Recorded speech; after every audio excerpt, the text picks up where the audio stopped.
Okay, so here I am again. Outside our little spot here where we're all staying. You look behind me, it's a very high density residential. Some folks would call it the ghetto. This is a former community center that's been repurposed for a shelter.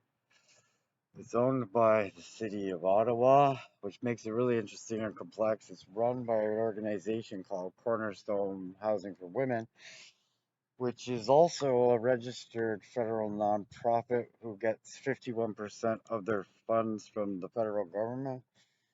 Although I believe that what may be causing the imposition to some of these human rights issues is the fact that the Anglican diocese is actually the ones that are in control of this organization above the board of directors in a rather nepotism-ish way when you look into it.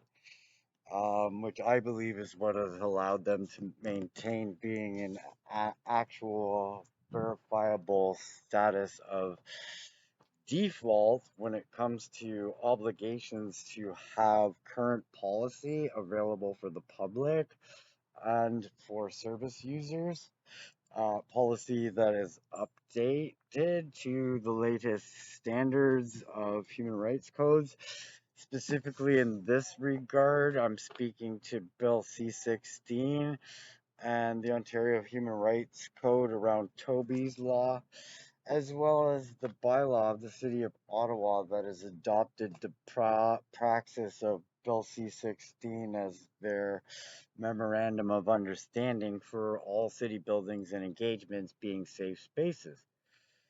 I've been here 5 weeks. I've had no case management, nothing done to support me, no housing searches, absolutely nothing. I have been attacked constantly for being trans, blatant racism out here, blatant transphobia, xenophobia. Uh, I was told human rights, hate speech, we give them 3 chances and you're out. I don't know how they perceive that as a thing.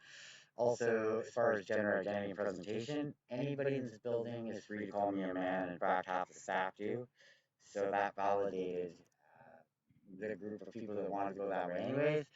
And now they're so firmly validated and entrenched in this idea.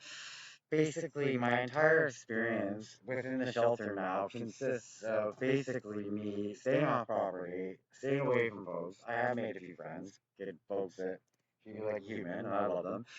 But the majority of folks here are a bunch of wanker Karens, a bunch of white chicks that are collaborating with a whole bunch of turf social workers and church people who, so the collective contrived situation of ongoing harassment, violence, gaslighting, microaggressions, macroaggressions, blatant and flagrant disregards for all human rights code, with such a diluted sense of impunity that I'm wondering what they believe they know that I don't know, because right now this organization, as far as their answers to my questions and responses to the violence I've experienced while being here, have actually created more harm than the transphobia itself. I have been more victimized by the staff and the systemic, willful creation of harm and antagonism, gaslighting, and just about every other trick in the book to try to get me to leave willingly, knowing that my P's and Q's and not really giving no reason to get me kicked out. And as long as I was here, I was going to be continuously asking for them to create a safe space.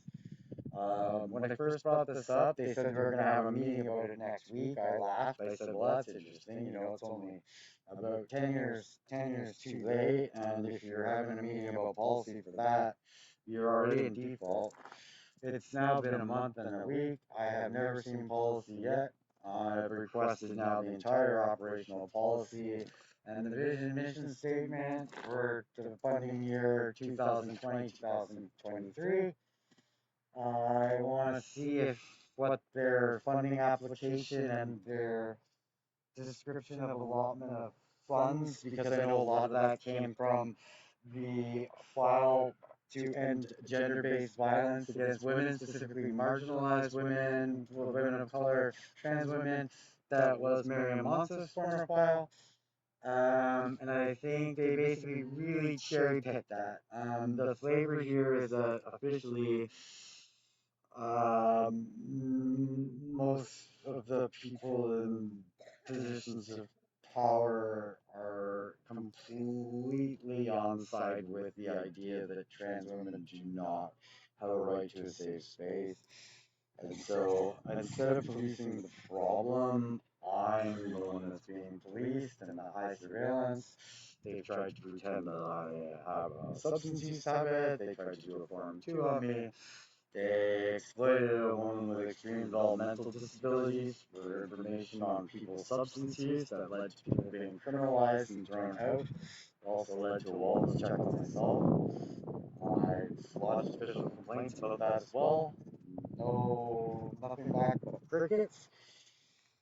And now we're like at a standoff. Like, it just can't go any further. Every day I wake up and I'm harassed all day long by both staff and service users. I have a few good friends that support me, but it's not even close to sustainable, and I'm ill and I'm angry. And now that they've told me what they're doubling down on the idea that I'm gonna get frustrated or thrown out of here in some contrived situation by the police before they ever have to become accountable.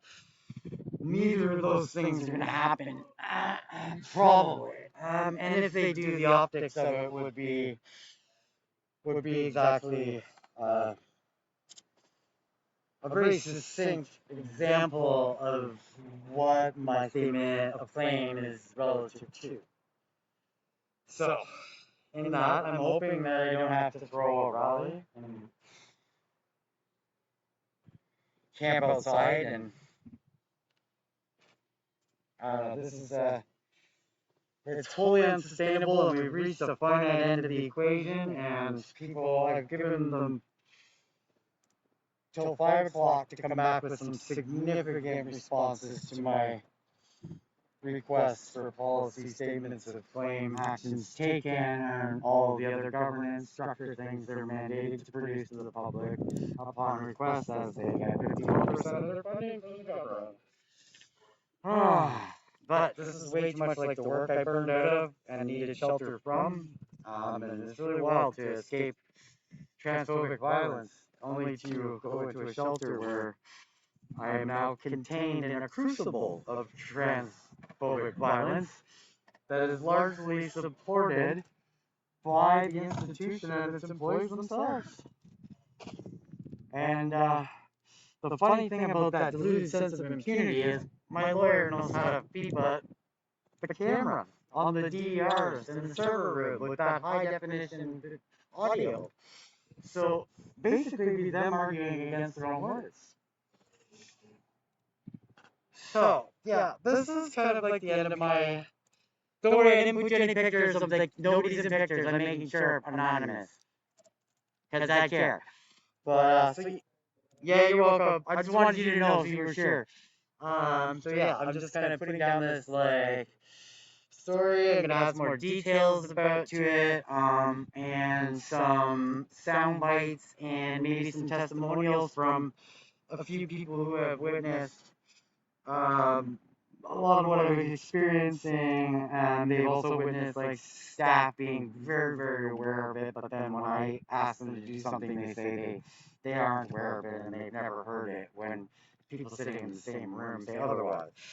So I'm gonna edit this video for content a little bit. I'm gonna put together a few more additions, sound bites, clips, statements from other folks, references to human rights codes, various structures of board governance and nonprofit governance structures, and go from there. And I'm just gonna keep live vlogging it until this gets solved. So this is a new blog, video blog. It's a vlog. I didn't want to be an activist here when I came to Ottawa. I really didn't. But it seems to have found me again. And if you feel like coming down and standing up for trans rights, this is where you can do it. Because I didn't make it to Pride this year in Ottawa, where I would have seen some good friends I hadn't seen in a long time. Because guess why? I was sitting here fighting institutional transphobia and violence. So, anyone who feels like coming on down and hanging out in the parking lot with me, make some signs, bring some noisemakers.